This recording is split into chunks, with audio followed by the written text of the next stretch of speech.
check out our full line of bench grinders at grizzly.com.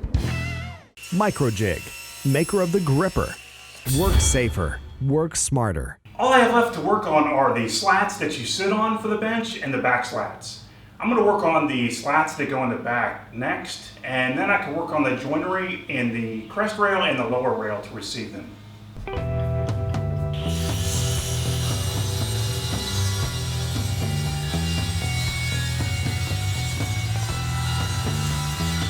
After I batch these slats out to rough length, I'm going to flatten one face and then plane them to thickness.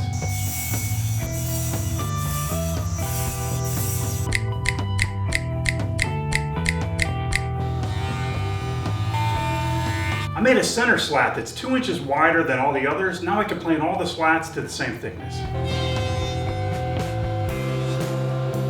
Now I can square one edge to one of the flat faces and then cut them to their final width.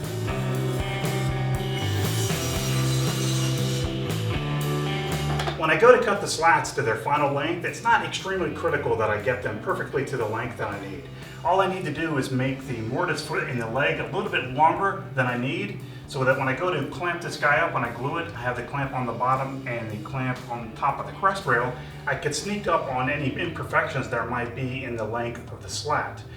All that's really critical is that all of the slats be the same length. I'm going to use a story stick to get the length of the slat that I need, and like I said, if I don't get it exactly perfect, it's not critical.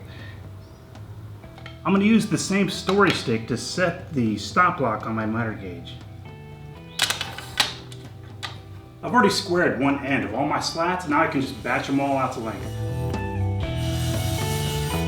Now that I have all the slats ready, I can start working on the joinery for the slats where they meet the crest rail and the lower back crest rail.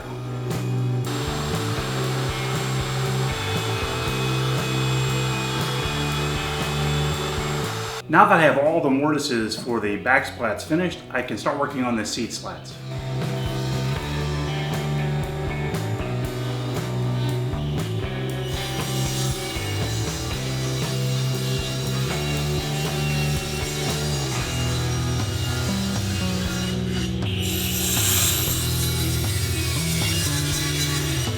Before I can plane these slats to thickness, I'm going to get one flat face of the joiner.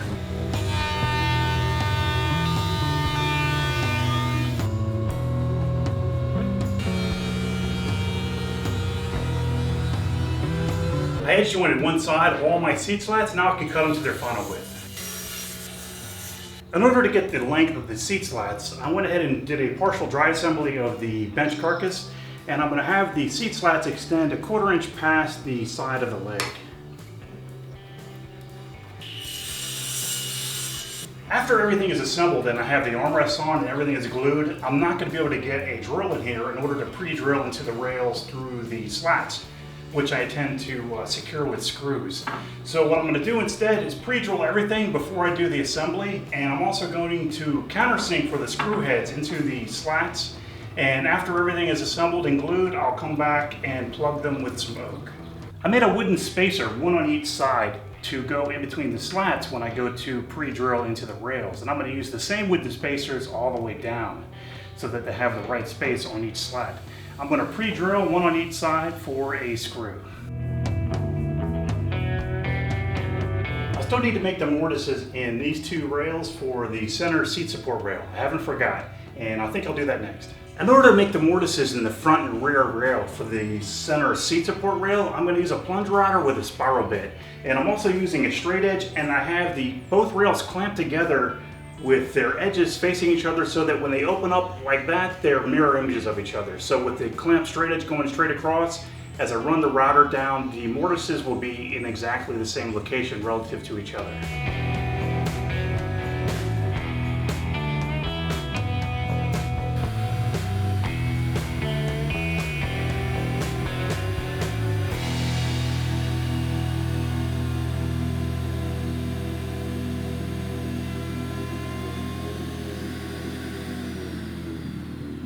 The last of the mortises I have to make are the end grain mortises and the back splats for the loose tenon joinery, and I'll do those next.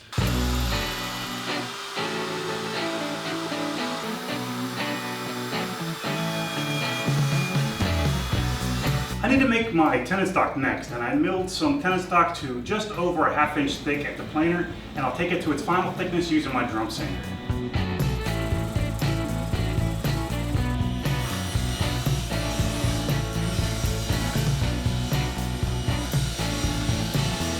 Because my tenon stock has square ends and my mortises have round ends, I need to round over all these edges, and I'm going to use a 1/4 inch radius round over bit.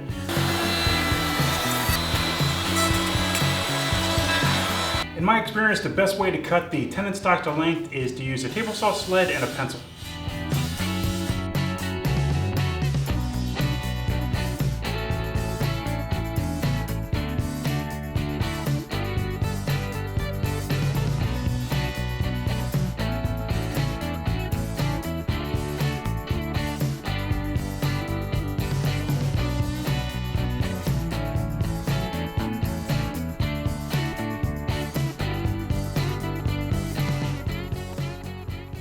Before I do the second stage of the glue up, I need to round over a few of the pieces.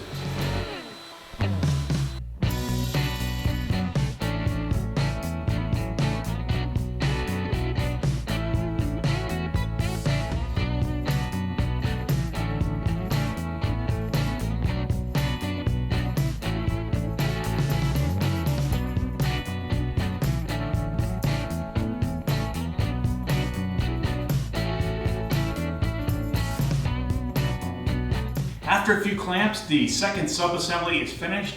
The upper crest rail is not glued yet. It's only there to make sure that I have the right spacing for the splats in between the lower rail and the crest rail.